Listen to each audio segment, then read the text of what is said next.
We thought that we could have a question and answer period here.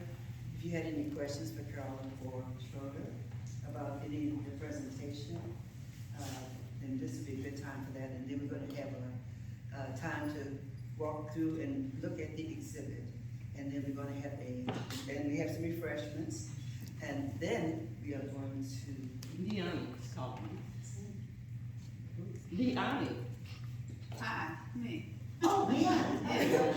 Hi. I'll just tell you like the sequence of the Okay. event. And then we're gonna have a song, the songs of the Birmingham. So, yes, Nina. I don't have a question, I have a comment. Carolyn knows I adored her father, Reverend Fred. He was a monumental human being. But I do want to say that the magnificent 5-day conference that Bernice Johnson Reagan organized, called Voices of the Civil Rights Movement, brought in movement leaders, including Carlton Reese from the Birmingham movement. I want you to know those documents are in the Smithsonian Archives. You can listen and see videos from that. In addition, there were other programs that Reverend Fred came and spoke and offered us his wisdom and his experience. Please use the Smithsonian Archives while you can. I'm very serious. While you can. So, the Smithsonian Archives, let them know. You can go online, look for the data, how to find it, use it, because we're not guaranteed that that material will be there. Thank you. So, Gianni is former director of the African American program and African American history at the Smithsonian American History Museum. For those of you who don't know.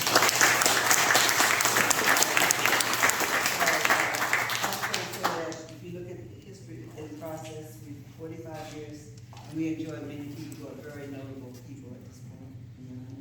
Carolyn, of course, and we actually, some of the songs that we will be doing in the workshop were taught to us by Carlton Reese himself, when doing one of these workshops that was happening at the Smithsonian Museum.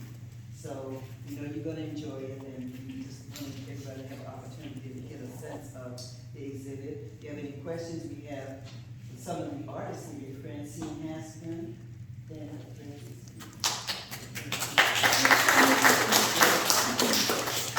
They saw me before Oh, they saw you, I'm sorry, I was late. Okay, so if you have any questions about anything, if you have any questions for Carolyn or Shirley? We can take them now. Okay. I have a question for Schroeder. What led you into doing puppetry? Into doing puppetry? Puppetry was my childhood toy. So I played with puppets when I was a kid. I had string puppets and I had hand puppets. And I stopped in high school because it just wasn't cool to do puppets in high school. But in college, I had an instructor who was a sculptor. His name was Martin Puryear, and he was doing these amazing kites. And I asked him, why are you doing kites? He said, well, I played with kites when I was a kid. I want to know how I respond to them now. And I thought, I like that idea. What would I go back to? I thought, it was puppets. So in college, I went back to puppets and thought, I really like them. And one thing led to another. Someone introduced me to a puppet master in Chicago, and I studied with him for a bit, and then later went out on my own. So I realized I just like puppetry, and puppets are seductive. They can break down a lot of walls. So in my other profession as a museum educator, I decided I wanted to use puppetry not only for kids, but for adults as well. And I've just kind of continued on throughout. I have a kind of, I don't know if it's related, but it's about the puppetry. What you did today, is that available online? I mean, I would love for my grandkids to see that. It isn't available online, but we do shows. We go and do performances where we can get a bus ticket or a plane ticket. We travel. And I have to say, it's a really good question, but I tried to video some of my stuff of the show online, and it's deadly on a video, simply because a video is a flat screen, and you have to really produce it for a puppet show to be on video. I do have other shows on video, and I'm sorry, I just lied. It is available. I'm sorry, this is available online. There was a video crew who actually put this online. It's the very first version of this, so it's a little different, but it is available online. I'll give you my card. If you contact me, I'll give you the link. It was It just is so well, so clearly explained, and for someone who didn't know anything about it, like my grandchildren.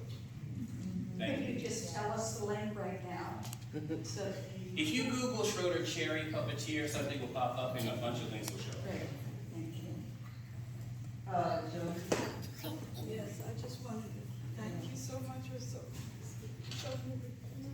I wish there was a way where we could organize and support you to take this into I would suggest first for the DC schools. And, the children need to see it. I'm sure there are a lot of us who would support you to make that happen. Also, the African American Civil War Museum, when it reopens with Frank Smith, I'm sure Frank would love to have special events with children, especially as us older folks. But if there's anything that we can do, maybe I could talk to you afterwards to really show this to the young people, because it's just tremendous. It's a phone call and a contract. That's all it takes. I designed it so that it can be performed in different spaces. So we have done auditoriums, we've done assemblies, we've done rooms like this. It is changeable for the space. As you can see, it's pretty compact. So we'll go wherever there's transportation. Any other questions? Yes. Well, a comment, Rick, which is having another one, Prejudice is broken down, which is, saw on the program, puppetry, that's for kids. Puppetry is for adults. Yes. I now know. Thank you. Okay. Is this the only story you tell, or you have heard of Oh, various stories? we have those stories. A story that goes into the schools quite a bit, because I am contacted through Arts for Learning, and we travel to schools throughout the state of Maryland through Arts for Learning. The show that we're doing with them is called Underground Railroad, Not a Subway. And that show, just to give you some background, that show was inspired by my work with some kids in New York City. I was in a museum and we were doing some information about the Underground Railroad. I talked to these junior high school kids and I said, have you heard about the Underground Railroad? And this guy looked me dead in the eye and said, yeah, man, everybody knows that was a subway that took black people to freedom. Yeah. But in his defense, I think he was trying to put it together because the slavery for him was a little more than 100 years ago. He knew that the New York subway was a little more than 100 years old. So he just had to put it together that. But that was the inspiration for that show. We also have a new show. It's a cranky. Those of you that are not familiar with crankies, it's a box, and the story is illustrated on a scroll. And as you tell the story, they did on the scrolls. And that story is called The Land of Primary Color. And that's more of a fairy tale that I wrote about a land where everything is a primary color until one day there's a mishap, and then some new colors show up. So we have different shows. Any other questions?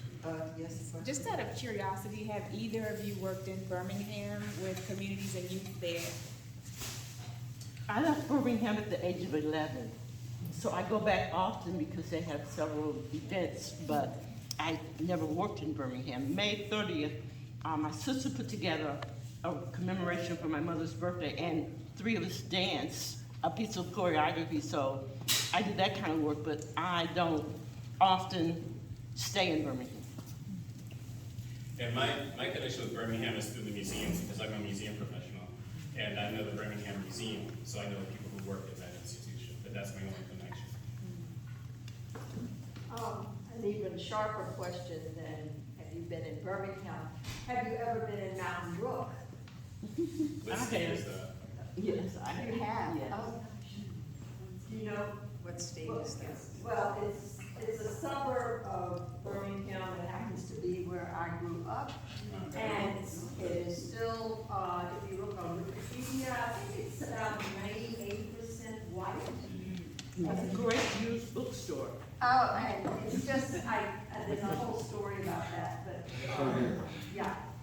No, that didn't. Any other questions?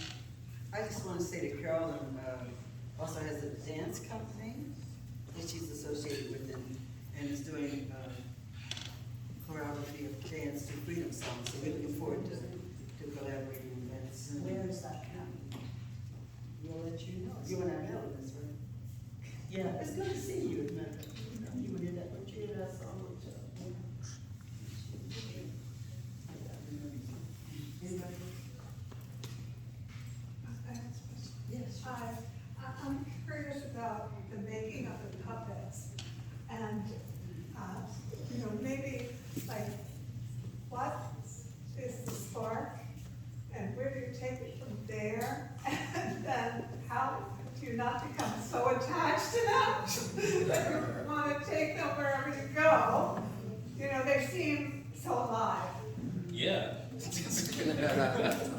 And that's actually a good comment, because with this exhibition, which is dolls and puppets, one of the things that we help people understand, the distinction between a doll and a puppet is dolls are made for intimate play, for one or two people or small groups of people at a time. A puppet is made to perform.